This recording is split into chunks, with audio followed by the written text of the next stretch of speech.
The Dark Cosmos presents The Defenders, written by Philip K. Dick. This post-apocalyptic sci-fi tale was first published in 1953. Sit back, relax, and unwind for the next hour with this classic sci-fi story that features a protagonist in the shadowy depths of a post-apocalyptic Earth. Humanity clings to survival underground, away from the radioactive wasteland their world has become. Above, relentless robots wage an endless war on humanity's behalf, or so it seems. Are you ready, dear cosmonauts? Let's begin our sci-fi journey. No weapon has ever been frightful enough to put a stop to war, perhaps because we never before had any that thought for themselves. Taylor sat back in his chair reading the morning newspaper. The warm kitchen and the smell of coffee blended with the comfort of not having to go to work. This was his rest period, the first for a long time, and he was glad of it. He folded the second section back, sighing with contentment. "What is it?" Mary said from the stove. "They pasted Moscow again last night." Taylor nodded his head in approval. Gave it a real pounding. "One of those RH bombs? It's about time." He nodded again, feeling the full comfort of the kitchen, the presence of his plump, attractive wife, the breakfast dishes and coffee. This was relaxation. And the war news was good and satisfying. He could feel a justifiable glow at the news, a sense of pride and personal accomplishment. After all, he was an integral part of the war program, not just another factory worker lugging a cart of scrap, but a technician, one of those who designed and planned the nerve trunk of the war. It says they have the new subs almost perfected. Wait until they get those going. He smacked his lips with anticipation. When they start shelling from underwater, the Soviets are sure going to be surprised. "They're doing a wonderful job," Mary agreed vaguely. "Do you know what we saw today? Our team is getting a leady to show to the school children. I saw the leady, but only for a moment. It's good for the children to see what their contributions are going for, don't you think?" She looked around at him. "A leady," Taylor murmured. He put the newspaper slowly down. "Well, make sure it's decontaminated properly. We don't want to take any chances." "Oh, they always bathe them when they're brought down from the surface," Mary said. "They wouldn't think of letting them down without the bath, would they?" She hesitated, thinking back. "Don, you know, it makes me remember." He nodded. "I know." He knew what she was thinking. Once, in the very first weeks of the war, before everyone had been evacuated from the surface, they had seen a hospital train discharging the wounded, people who had been showered with sleet. He remembered the way they had looked, the expression on their faces, or as much of their faces as was left. It had not been a pleasant sight. There had been a lot of that at first, in the early days before the transfer to undersurface was complete. There had been a lot, and it hadn't been very difficult to come across it. Taylor looked up at his wife. She was thinking too much about it the last few months. They all were. "Forget it," he said. "It's all in the past. There isn't anybody up there now but the leadies, and they don't mind. But just the same, I hope they're careful when they let one of them down here. If one were still hot." He laughed, pushing himself away from the table. "Forget it. This is a wonderful moment. I'll be home for the next 2 shifts. Nothing to do but sit around and take things easy. Maybe we can take in a show." "Okay." "A show? Do we have to? I don't like to look at all the destruction, the ruins. Sometimes I see someplace I remember, like San Francisco. They showed a shot of San Francisco, the bridge broken and fallen in the water, and I got upset. I don't like to watch." "But don't you want to know what's going on? No human beings are getting hurt, you know." "But it's so awful." Her face was set and strained. "Please, no, Don." Don Taylor picked up his newspaper sullenly. "All right, but there isn't a hell of a lot else to do. And don't forget, their cities are getting it even worse." She nodded. Taylor turned the rough, thin sheets of newspaper. His good mood had soured on him. Why did she have to fret all the time? They were pretty well off as things went. You couldn't expect to have everything perfect, living undersurface with an artificial sun and artificial food. Naturally, it was a strain, not seeing the sky or being able to go any place or see anything other than metal walls, great roaring factories, the plant yards, barracks. But it was better than being on surface, and someday it would end, and they could return. Nobody wanted to live this way, but it was necessary. He turned the page angrily and the poor paper ripped. Damn it, the paper was getting worse quality all the time. Bad print, yellow tint. Well, they needed everything for the war program. He ought to know that. Wasn't he one of the planners? He excused himself and went into the other room. The bed was still unmade. They had better get it in shape before the 7th hour inspection. There was a 1-unit fine. The vidphone rang. He halted. Who would it be? He went over and clicked it on. "Taylor!" the face said, forming into place. It was an old face, grey and grim. "This is Moss. I'm sorry to bother you during rest period, but this thing has come up." He rattled papers. "I want you to hurry over here." Taylor stiffened. "What is it? There's no chance it could wait." The calm, grey eyes were studying him, expressionless, unjudging. "If you want me to come down to the lab," Taylor grumbled. "I suppose I can. I'll get my uniform." "No, come as you are, and not to the lab. Meet me at 2nd stage as soon as possible. It'll take you about a half hour using the fast car up. I'll see you there." The picture broke, and Moss disappeared. "What was it?" Mary said at the door. "Moss, he wants me for something." "I knew this would happen." "Well, you didn't want to do anything anyhow. What does it matter?" His voice was bitter. "It's all the same, every day. I'll bring you back something. I'm going up to 2nd stage. Maybe I'll be close enough to the surface to—" Don't bring me anything. Not from the surface." "All right, I won't. But of all the irrational nonsense." She watched him put on his boots without answering. Moss nodded, and Taylor fell in step with him as the older man strode along. A series of loads were going up to the surface, blind cars clanking like ore trucks up the ramp, disappearing through the stage trap above them. Taylor watched the cars, heavy with tubular machinery of some sort, weapons new to him. Workers were everywhere, in the dark grey uniforms of the Labour Corps, loading, lifting, shouting back and forth. The stage was deafening with noise. "We'll go up a way," Moss said, "where we can talk. This is no place to give you details." They took an escalator up. The commercial lift fell behind them, and with it, most of the crashing and booming. Soon they emerged on an observation platform, suspended on the side of the tube, the vast tunnel leading to the surface, not more than half a mile above them now. "My God!" Taylor said, looking down the tube involuntarily. "It's a long way down." Moss laughed. "Don't look." They opened a door and entered an office. Behind the desk, an officer was sitting, an officer of internal security. He looked up. "I'll be right with you, Moss." He gazed at Taylor, studying him. "You're a little ahead of time." "This is Commander Franks," Moss said to Taylor. "He was the first to make the discovery. I was notified last night." He tapped a parcel he carried. "I was let in because of this." Franks frowned at him and stood up. "We're going up to 1st stage. We can discuss it there." "1st stage?" Taylor repeated nervously. The three of them went down a side passage to a small lift. "I've never been up there. Is it all right? It's not radioactive, is it?" "You're like everyone else," Franks said. "Old women afraid of burglars. No radiation leaks down to 1st stage. There's lead and rock, and what comes down the tube is bathed." "What's the nature of the problem?" Taylor asked. "I'd like to know something about it." "In a moment." They entered the lift and ascended. When they stepped out, they were in a hall of soldiers, weapons, and uniforms everywhere. Taylor blinked in surprise. So this was 1st stage, the closest undersurface level to the top. After this stage, there was only rock, lead, and rock, and the great tubes leading up like the burrows of earthworms.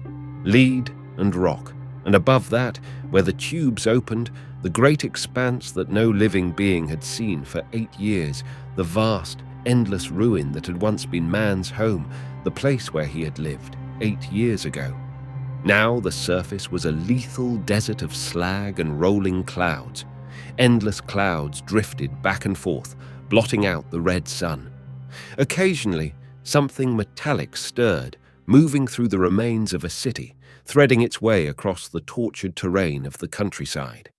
A leady, a surface robot, immune to radiation, constructed with feverish haste in the last months before the Cold War became literally hot. Leadies, crawling along the ground, moving over the oceans or through the skies in slender, blackened craft, creatures that could exist where no life could remain, metal and plastic figures that waged a war man had conceived, but which he could not fight himself. Human beings had invented war, invented and manufactured the weapons, even invented the players, the fighters, the actors of the war. But they themselves could not venture forth, could not wage it themselves. In all the world, in Russia, in Europe, America, Africa, no living human being remained. They were under the surface, in the deep shelters that had been carefully planned and built, even as the first bombs began to fall. It was a brilliant idea, and the only idea that could have worked. Up above, on the ruined, blasted surface of what had once been a living planet, the leady crawled and scurried and fought man's war. And under surface, in the depths of the planet, human beings toiled endlessly to produce the weapons to continue the fight, month by month, year by year. First stage, Taylor said. A strange ache went through him, almost to the surface. But not quite, Moss said. Franks led them through the soldiers, over to one side, near the lip of the tube. In a few minutes, a lift will bring something down to us from the surface, he explained. You see, Taylor, every once in a while, security examines and interrogates a surface leady, one that has been above for a time, to find out certain things. A vid call is sent up, and contact is made with a field headquarters. We need this direct interview. We can't depend on vidscreen contact alone. The leadies are doing a good job, but we want to make certain that everything is going the way we want it. Franks faced Taylor and Moss and continued, The lift will bring down a leady from the surface, one of the A-class leadies. There's an examination chamber in the next room, with a lead wall in the center so the interviewing officers won't be exposed to radiation. We find this easier than bathing the leady. It is going right back up. It has a job to get back to. 2 days ago, an A-class leady was brought down and interrogated. I conducted the session myself. We were interested in a new weapon the Soviets have been using, an automatic mine that pursues anything that moves. Military had sent instructions up that the mine be observed and reported in detail. This A-class leady was brought down with information. We learned a few facts from it, obtained the usual roll of film and reports, and then sent it back up. It was going out of the chamber, back to the lift, when a curious thing happened. At the time, I thought... Franks broke off. A red light was flashing. That downlift is coming. He nodded to some soldiers. Let's enter the chamber. The leady will be along in a moment. An A-class leady, Taylor said. I've seen them on the show screens, making their reports. It's quite an experience, Moss said. They're almost human. They entered the chamber and seated themselves behind the lead wall. After a time, a signal was flashed, and Franks made a motion with his hands. The door beyond the wall opened. Taylor peered through his view slot. He saw something advancing slowly, a slender metallic figure moving on a tread, its arm grips at rest by its sides. The figure halted and scanned the lead wall. It stood, waiting. We are interested in learning something, Frank said. Before I question you, do you have anything to report on surface conditions? No. The war continues. The leady's voice was automatic and toneless. We are a little short of fast pursuit craft, the single-seat type. We could use also some... That has all been noted. What I want to ask you is this. Our contact with you has been through vidscreen only. We must rely on indirect evidence, since none of us goes above. We can only infer what is going on. We never see anything ourselves. We have to take it all second-hand. Some top leaders are beginning to think there's too much room for error. Error? The leady asked. In what way? Our reports are checked carefully before they're sent down. We maintain constant contact with you. Everything of value is reported. Any new weapons which the enemy is seen to employ. I realize that, Franks grunted behind his peep slot. But perhaps we should see it all for ourselves. Is it possible that there might be a large enough radiation-free area for a human party to ascend to the surface? If a few of us were to come up in lead-lined suits, would we be able to survive long enough to observe conditions and watch things? The machine hesitated before answering. I doubt it. You can check air samples, of course, and decide for yourselves. But in the 8 years since you left, things have continually worsened. You cannot have any real idea of conditions up there. It has become difficult for any moving object to survive for long. There are many kinds of projectiles sensitive to movement. The new mine not only reacts to motion, but continues to pursue the object indefinitely until it finally reaches it. And the radiation is everywhere. I see. Franks turned to Moss. His eyes narrowed oddly. Well, that was what I wanted to know. You may go. The machine moved back toward its exit. It paused. Each month, the amount of lethal particles in the atmosphere increases. The tempo of the war is gradually... I understand. Franks rose. He held out his hand, and Moss passed him the package. One thing before you leave. I want you to examine a new type of metal shield material. I'll pass you a sample with the tong. Franks put the package in the toothed grip and revolved the tong so that he held the other end. The package swung down to the leady, which took it. They watched it unwrap the package and take the metal plate in its hands. The leady turned the metal over and over. Suddenly, it became rigid. All right, Franks said. He put his shoulder against the wall and a section slid aside. Taylor gasped. Franks and Moss were hurrying up to the leady. Good God, Taylor said. But it's radioactive. The leady stood unmoving, still holding the metal. Soldiers appeared in the chamber. They surrounded the leady and ran a counter across it carefully. Okay, sir, one of them said to Franks. It's as cold as a long winter evening. Good. I was sure, but I didn't want to take any chances. You see, Moss said to Taylor, this leady isn't hot at all, yet it came directly from the surface, without even being bathed. But what does it mean? Taylor asked blankly. It may be an accident, Franks said. There's always the possibility that a given object might escape being exposed above, but this is the second time it's happened that we know of. There may be others. The second time? The previous interview was when we noticed it. The leady was not hot. It was cold, too, like this one. Moss took back the metal plate from the leady's hands. He pressed the surface carefully and returned it to the stiff, unprotesting fingers. We shorted it out with this, so we could get close enough for a thorough check. It'll come back on in a second now. We had better get behind the wall again. They walked back, and the lead wall swung closed behind them. The soldiers left the chamber. 2 periods from now, Franks said softly. An initial investigating party will be ready to go surface side. We're going up the tube in suits, up to the top, the first human party to leave undersurface in 8 years. It may mean nothing, Moss said, but I doubt it. Something's going on, something strange. The leady told us no life could exist above without being roasted. The story doesn't fit. Taylor nodded. He stared through the peep slot at the immobile metal figure. Already, the leady was beginning to stir. It was bent in several places, dented and twisted, and its finish was blackened and charred. It was a leady that had been up there a long time. It had seen war and destruction, ruin so vast that no human being could imagine the extent. It had crawled and slunk in a world of radiation and death, a world where no life could exist. And Taylor had touched it. "You're going with us," Frank said suddenly. "I want you along. I think the three of us will go." Mary faced him with a sick and frightened expression.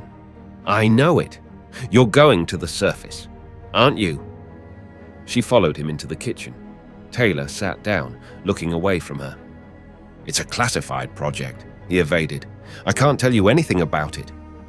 "You don't have to tell me. I know. I knew it the moment you came in. There was something on your face, something I haven't seen there for a long, long time. It was an old look." She came toward him. "But how can they send you to the surface?" She took his face in her shaking hands, making him look at her. There was a strange hunger in her eyes. "Nobody can live up there. Look at this." She grabbed up a newspaper and held it in front of him. "Look at this photograph. America, Europe, Asia, Africa. Nothing but ruins. We've seen it every day on the show screens. All destroyed, poisoned, and they're sending you up. Why? No living thing can get by up there, not even a weed or grass. They've wrecked the surface, haven't they? Haven't they?" Taylor stood up. "It's an order. I know nothing about it. I was told to report to join a scout party. That's all I know." He stood for a long time, staring ahead. Slowly, he reached for the newspaper and held it up to the light. "It looks real," he murmured. "Ruins, deadness, slag. It's convincing. All the reports, photographs, films, even air samples. Yet we haven't seen it for ourselves, not after the first months." "What are you talking about?" "Nothing." He put the paper down. "I'm leaving early after the next sleep period. Let's turn in." Mary turned away, her face hard and harsh. "Do what you want. We might just as well all go up and get killed at once, instead of dying slowly down here, like vermin in the ground." He had not realized how resentful she was. Were they all like that? How about the workers toiling in the factories day and night, endlessly? The pale, stooped men and women plodding back and forth to work, blinking in the colorless light, eating synthetics. "You shouldn't be so bitter," he said. Mary smiled a little. "I'm bitter because I know you'll never come back." She turned away. "I'll never see you again once you go up there." He was shocked. "What? How can you say a thing like that?" She did not answer. He awakened with the public newscaster screeching in his ears, shouting outside the building. "Special news bulletin! Surface forces report enormous Soviet attack with new weapons. Retreat of key groups. All work units report to factories at once." Taylor blinked, rubbing his eyes. He jumped out of bed and hurried to the vidphone. A moment later, he was put through to Moss. "Listen," he said. "What about this new attack? Is the project off?" He could see Moss's desk, covered with reports and papers. "No," Moss said. "We're going right ahead. Get over here at once." "But—" "Don't argue with me." Moss held up a handful of surface bulletins, crumpling them savagely. "This is a fake. Come on!" He broke off. Taylor dressed furiously, his mind in a daze. Half an hour later, he leaped from a fast car and hurried up the stairs into the synthetics building. The corridors were full of men and women rushing in every direction. He entered Moss's office. "There you are," Moss said, getting up immediately. "Franks is waiting for us at the outgoing station." They went in a security car, the sirens screaming, workers scattered out of their way. "What about the attack?" Taylor asked. Moss braced his shoulders. "We're certain that we forced their hand. We've brought the issue to a head." They pulled up at the station link of the tube and leaped out. A moment later, they were moving up at high speed toward the first stage. They emerged into a bewildering scene of activity. Soldiers were fastening on lead suits, talking excitedly to each other, shouting back and forth. Guns were being given out, instructions passed. Taylor studied one of the soldiers. He was armed with the dreaded Bender pistol, the new snub-nosed hand weapon that was just beginning to come from the assembly line. Some of the soldiers looked a little frightened. "I hope we're not making a mistake," Moss said, noticing his gaze. Franks came toward them. "Here's the program. The three of us are going up first, alone. The soldiers will follow in 15 minutes. What are we going to tell the leadies? Taylor worriedly asked. We'll have to tell them something. We want to observe the new Soviet attack. Franks smiled ironically. Since it seems to be so serious, we should be there in person to witness it. And then what? Taylor said. That'll be up to them. Let's go. In a small car, they went swiftly up the tube, carried by anti-grav beams from below. Taylor glanced down from time to time. It was a long way back and getting longer each moment. He sweated nervously inside his suit, gripping his bender pistol with inexpert fingers. Why had they chosen him? Chance. Pure chance. Moss had asked him to come along as a department member. Then Franks had picked him out on the spur of the moment, and now they were rushing toward the surface, faster and faster. A deep fear, instilled in him for 8 years, throbbed in his mind. Radiation, certain death, a world blasted and lethal. Up and up the car went. Taylor gripped the sides and closed his eyes. Each moment they were closer, the first living creatures to go above the first stage, up the tube, past the lead and rock, up to the surface. The phobic horror shook him in waves. It was death. They all knew that. Hadn't they seen it in the films 1,000 times? The cities, the sleet coming down, the rolling clouds. It won't be much longer, Frank said. We're almost there. The surface tower is not expecting us. I gave orders that no signal was to be sent. The car shot up, rushing furiously. Taylor's head spun. He hung on, his eyes shut. Up and up. The car stopped. He opened his eyes. They were in a vast room, fluorescent lit, a cavern filled with equipment and machinery, endless mounds of material piled in row after row. Among the stacks, leadies were working silently, pushing trucks and handcarts. Leadies, Moss said. His face was pale. Then we're really on the surface. The leadies were going back and forth with equipment, moving the vast stores of guns and spare parts, ammunition and supplies that had been brought to the surface. And this was the receiving station for only one tube. There were many others scattered throughout the continent. Taylor looked nervously around him. They were really there, above ground, on the surface. This was where the war was. Come on, Frank said. A B-class guard is coming our way. They stepped out of the car. A leady was approaching them rapidly. It coasted up in front of them and stopped, scanning them with its hand weapon raised. This is security, Frank said. Have an A-class sent to me at once. The leady hesitated. Other B-class guards were coming, scooting across the floor, alert and alarmed. Moss peered around. Obey! Frank said in a loud, commanding voice. You've been ordered! The leady moved uncertainly away from them. At the end of the building, a door slid back. 2 A-class leadies appeared, coming slowly toward them. Each had a green stripe across its front. From the Surface Council, Franks whispered tensely. This is above ground, all right. Get set. The 2 leadies approached warily. Without speaking, they stopped close by the men, looking them up and down. I'm Franks of security. We came from undersurface in order to... This is incredible, one of the leadies interrupted him coldly. You know you can't live up here. The whole surface is lethal to you. You can't possibly remain on the surface. These suits will protect us, Frank said. In any case, it's not your responsibility. What I want is an immediate council meeting so I can acquaint myself with conditions, with the situation here. Can that be arranged? You human beings can't survive up here, and the new Soviet attack is directed at this area. It is in considerable danger. We know that. Please assemble the council. Franks looked around him at the vast room, lit by recessed lamps in the ceiling. An uncertain quality came into his voice. Is it night or day right now? Night, one of the A-class leadies said after a pause. Dawn is coming in about 2 hours. Franks nodded. We'll remain at least 2 hours then. As a concession to our sentimentality, would you please show us some place where we can observe the sun as it comes up? We would appreciate it." A stir went through the leadies. "It is an unpleasant sight," one of the leadies said. "You've seen the photographs. You know what you'll witness. Clouds of drifting particles blot out the light. Slag heaps are everywhere. The whole land is destroyed.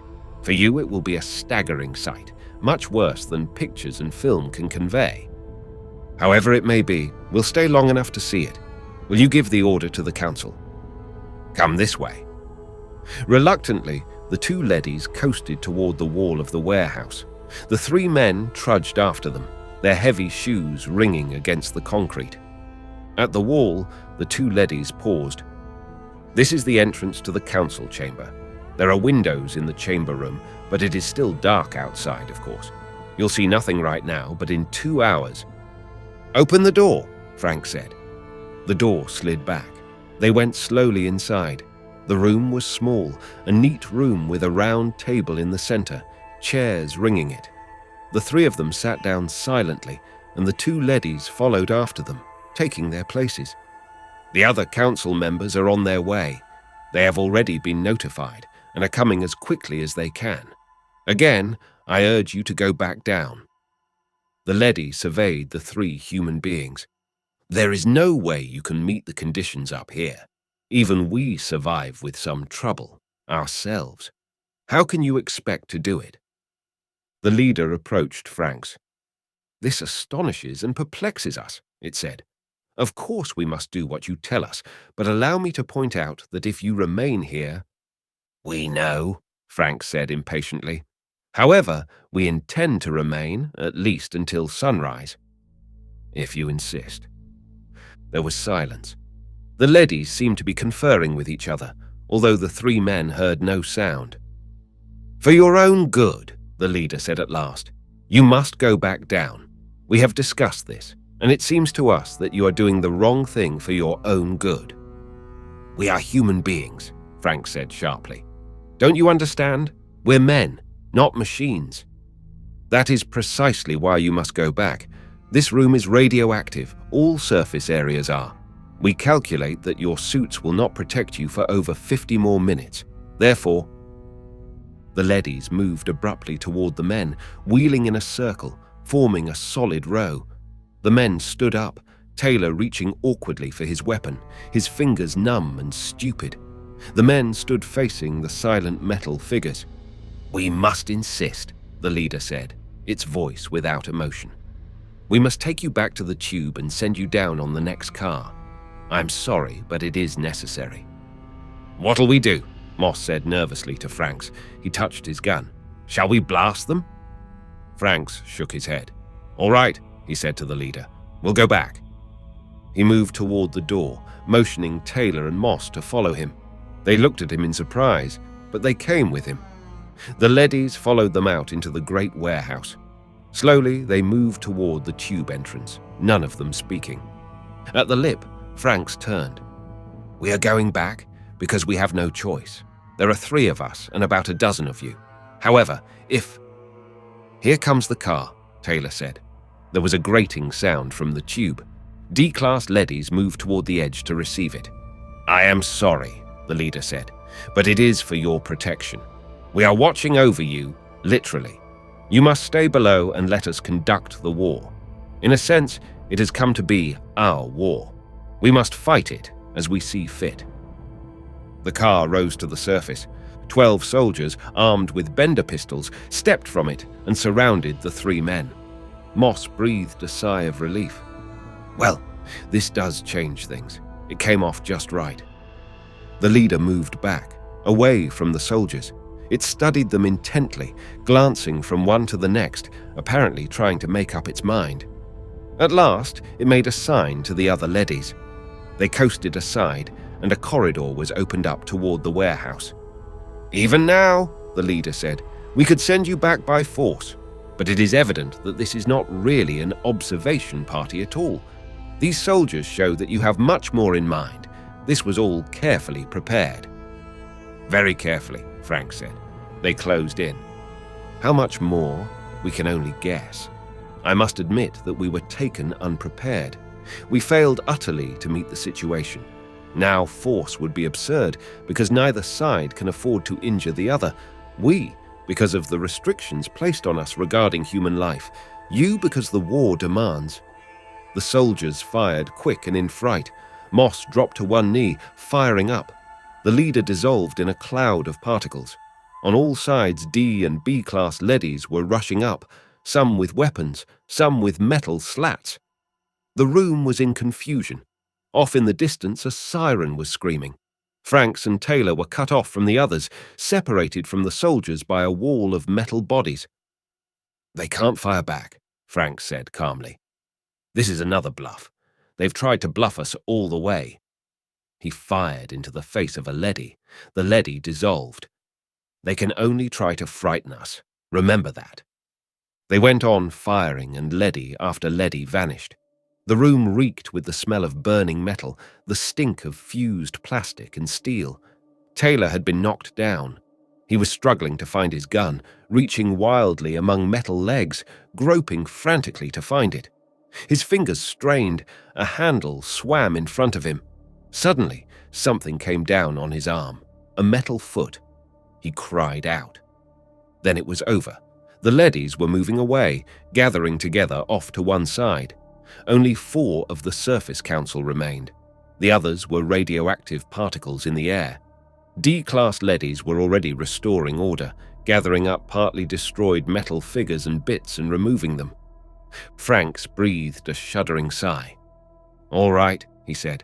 "You can take us back to the windows. It won't be long now." The leadies separated, and the human group, Moss and Franks and Taylor and the soldiers, walked slowly across the room toward the door. They entered the council chamber. Already a faint touch of grey mitigated the blackness of the windows. "Take us outside," Franks said impatiently. "We'll see it directly, not in here." A door slid open. A chill blast of cold morning air rushed in, chilling them even through their lead suits. The men glanced at each other uneasily. "Come on," Franks said. "Outside." He walked out through the door, the others following him. They were on a hill, overlooking the vast bowl of a valley. Dimly, against the greying sky, the outline of mountains were forming, becoming tangible. "It'll be bright enough to see in a few minutes," Moss said. He shuddered as a chilling wind caught him and moved around him. "It's worth it, really worth it, to see this again after 8 years, even if it's the last thing we see." "Watch," Frank snapped. They obeyed, silent and subdued. The sky was clearing, brightening each moment. Someplace far off, echoing across the valley, a rooster crowed. "A chicken," Taylor murmured. "Did you hear?" Behind them, the leadies had come out and were standing silently, watching too. The grey sky turned to white, and the hills appeared more clearly. Light spread across the valley floor, moving toward them. "God in heaven!" Franks exclaimed. Trees, trees, and forests. A valley of plants and trees, with a few roads winding among them. Farmhouses, a windmill, a barn far down below them. "Look," Moss whispered. Colour came into the sky. The sun was approaching. Birds began to sing. Not far from where they stood, the leaves of a tree danced in the wind. Franks turned to the row of leadies behind them. 8 years. We were tricked. There was no war. As soon as we left the surface—" "Yes," an A-class leady admitted. "As soon as you left, the war ceased. You're right. It was a hoax. You worked hard undersurface, sending up guns and weapons, and we destroyed them as fast as they came up." "But why?" Taylor asked, dazed. He stared down at the vast valley below. "Why?" "You created us," the leady said, "to pursue the war for you, while you human beings went below the ground in order to survive.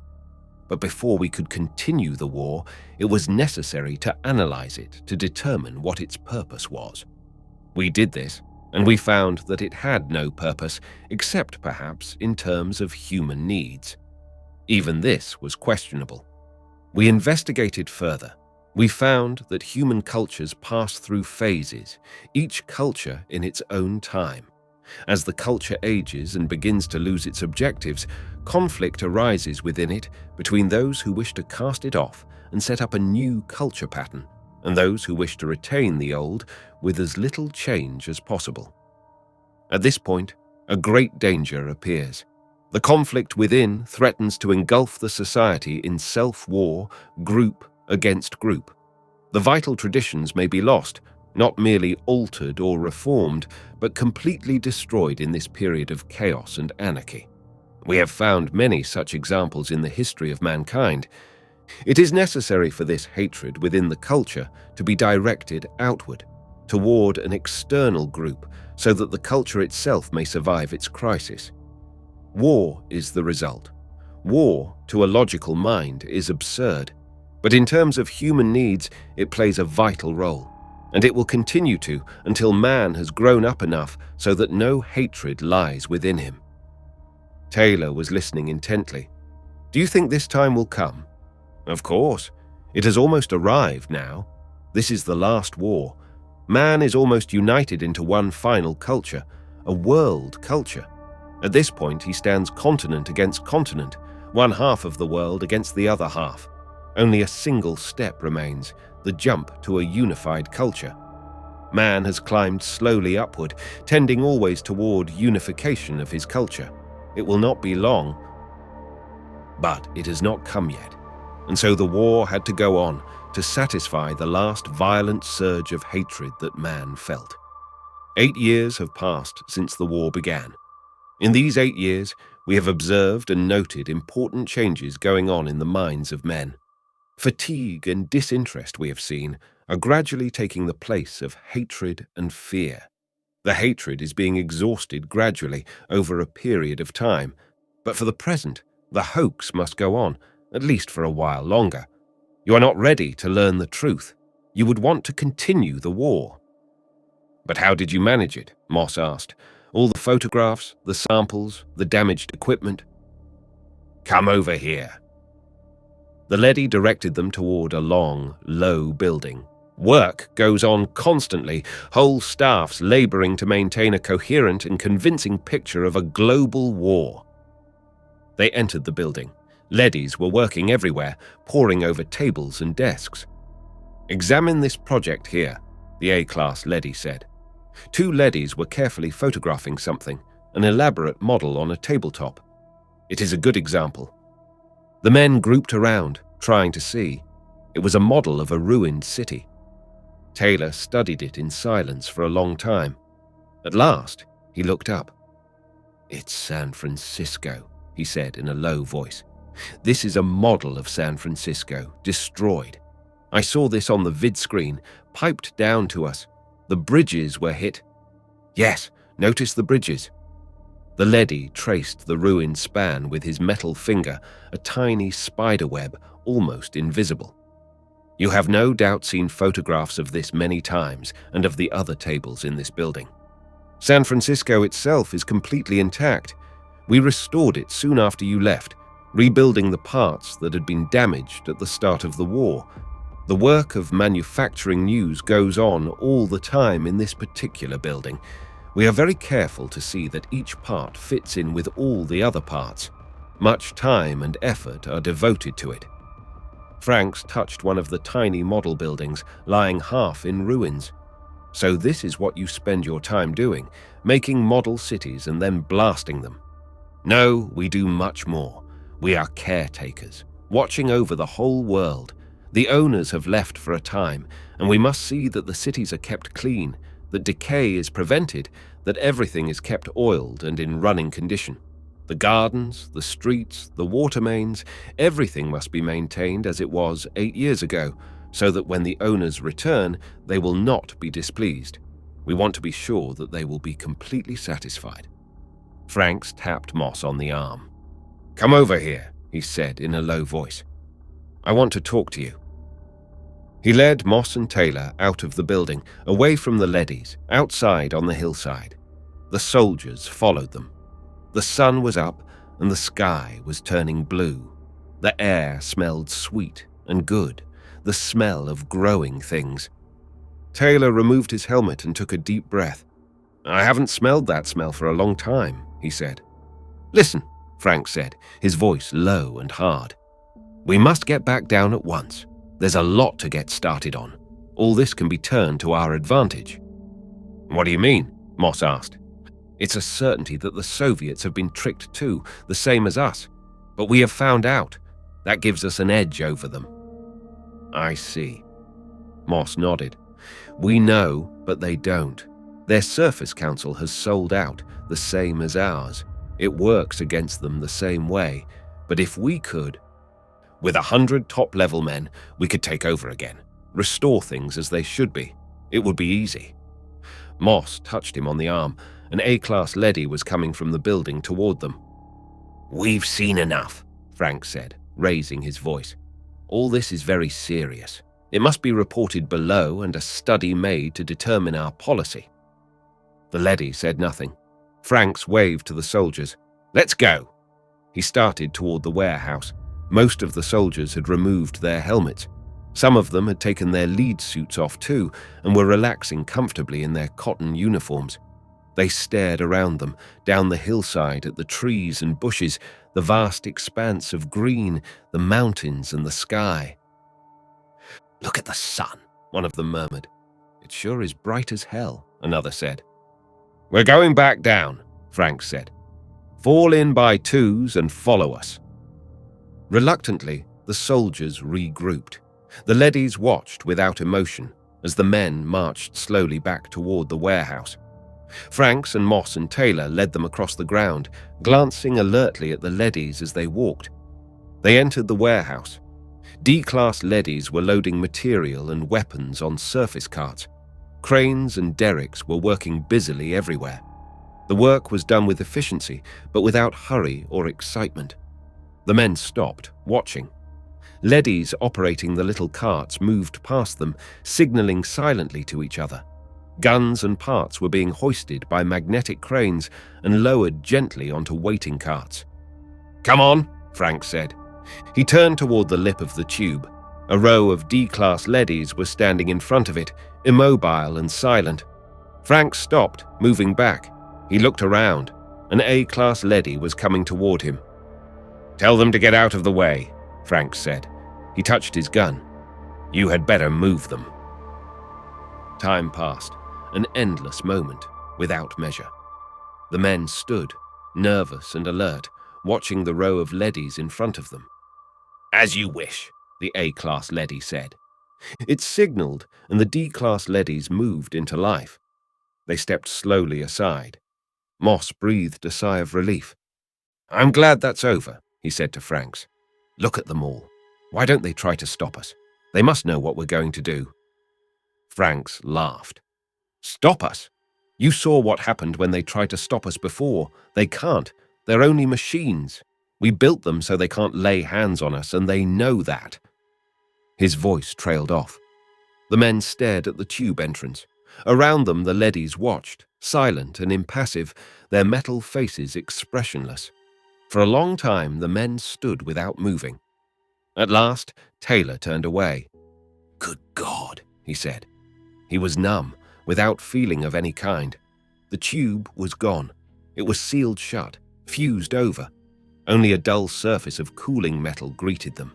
The tube had been closed. Franks turned, his face pale and vacant. The A-class leady shifted. "As you can see, the tube has been shut. We were prepared for this. As soon as all of you were on the surface, the order was given. If you had gone back when we asked you, you would now be safely down below. We had to work quickly because it was such an immense operation." "But why?" Moss demanded angrily. "Because it is unthinkable that you should be allowed to resume the war. With all the tubes sealed, it will be many months before forces from below can reach the surface, let alone organize a military program. By that time, the cycle will have entered its last stages. You will not be so perturbed to find your world intact. We had hoped that you would be under surface when the sealing occurred. Your presence here is a nuisance. When the Soviets broke through, we were able to accomplish their sealing without—" "The Soviets? They broke through?" Several months ago, they came up unexpectedly to see why the war had not been won. We were forced to act with speed. At this moment, they are desperately attempting to cut new tubes to the surface to resume the war. We have, however, been able to seal each new one as it appears. The leady regarded the three men calmly. "We're cut off," Moss said, trembling. "We can't get back. What'll we do?" "How did you manage to seal the tube so quickly?" Franks asked the leady. "We've been up here only 2 hours." "Bombs are placed just above the first stage of each tube for such emergencies. They are heat bombs. They fuse lead and rock." Gripping the handle of his gun, Franks turned to Moss and Taylor. "What do you say?" "We can't go back, but we can do a lot of damage, the 15 of us. We have bender guns. How about it?" He looked around. The soldiers had wandered away again, back toward the exit of the building. They were standing outside, looking at the valley and the sky. A few of them were carefully climbing down the slope. "Would you care to turn over your suits and guns?" the A-class leady asked politely. "The suits are uncomfortable, and you'll have no need for weapons. The Russians have given up theirs, as you can see." Fingers tensed on triggers. 4 men in Russian uniforms were coming toward them from an aircraft that they suddenly realized had landed silently some distance away. "Let them have it!" Franks shouted. "They are unarmed," said the leady. "We brought them here so you could begin peace talks." "We have no authority to speak for our country," Moss said stiffly. "We do not mean diplomatic discussions," the leady explained. "There will be no more. The working out of daily problems of existence will teach you how to get along in the same world. It will not be easy, but it will be done." The Russians halted, and they faced each other with raw hostility.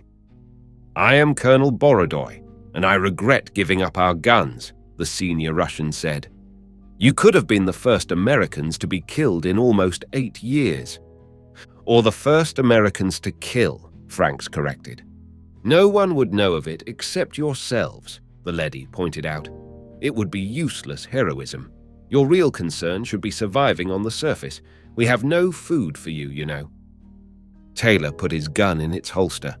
"They've done a neat job of neutralizing us, damn them.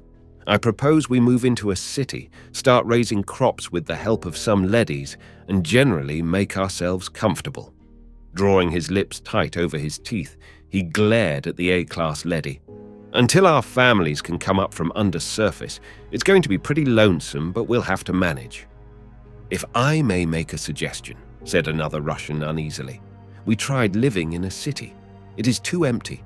It is also too hard to maintain for so few people. We finally settled in the most modern village we could find." "Here in this country," a third Russian blurted. "We have much to learn from you." The Americans abruptly found themselves laughing. "You probably have a thing or two to teach us yourselves," said Taylor generously, though I can't imagine what. The Russian colonel grinned. "Would you join us in our village? It would make our work easier and give us company." "Your village?" snapped Franks. "It's American, isn't it? It's ours." The leady stepped between them. "When our plans are completed, the term will be interchangeable. Ours will eventually mean mankind's." It pointed at the aircraft, which was warming up. "The ship is waiting. Will you join each other in making a new home?" The Russians waited while the Americans made up their minds. "I see what the leadies mean about diplomacy becoming outmoded," Franks said at last. "People who work together don't need diplomats. They solve their problems on the operational level instead of at a conference table." The leady led them toward the ship. "It is the goal of history, unifying the world. From family to tribe to city-state to nation to hemisphere, the direction has been toward unification. Now the hemispheres will be joined and—" Taylor stopped listening and glanced back at the location of the tube. Mary was undersurface there. He hated to leave her, even though he couldn't see her again until the tube was unsealed. But then he shrugged and followed the others. If this tiny amalgam of former enemies was a good example, it wouldn't be too long before he and Mary and the rest of humanity would be living on the surface like rational human beings instead of blindly hating moles. It has taken thousands of generations to achieve, the A-class leady concluded. Hundreds of centuries of bloodshed and destruction, but each war was a step toward uniting mankind. And now, the end is in sight. A world without war. But even that is only the beginning of a new stage of history. The conquest of space, breathed Colonel Borodoy. The meaning of life, Moss added. Eliminating hunger and poverty, said Taylor. The leady opened the door of the ship. All that and more. How much more? We cannot foresee it any more than the first men who formed a tribe could foresee this day, but it will be unimaginably great. The door closed, and the ship took off toward their new home. Hey sci-fi horror fans, it's Thedore, your virtual narrator. That concludes The Defenders. If you enjoyed this story, don't forget to smash that subscribe button. A huge shout-out goes to our official members of the channel. We appreciate you all. Craving for another classic sci-fi tale? Click that video on your screen. Until next time, everyone. And remember, stay cosmic.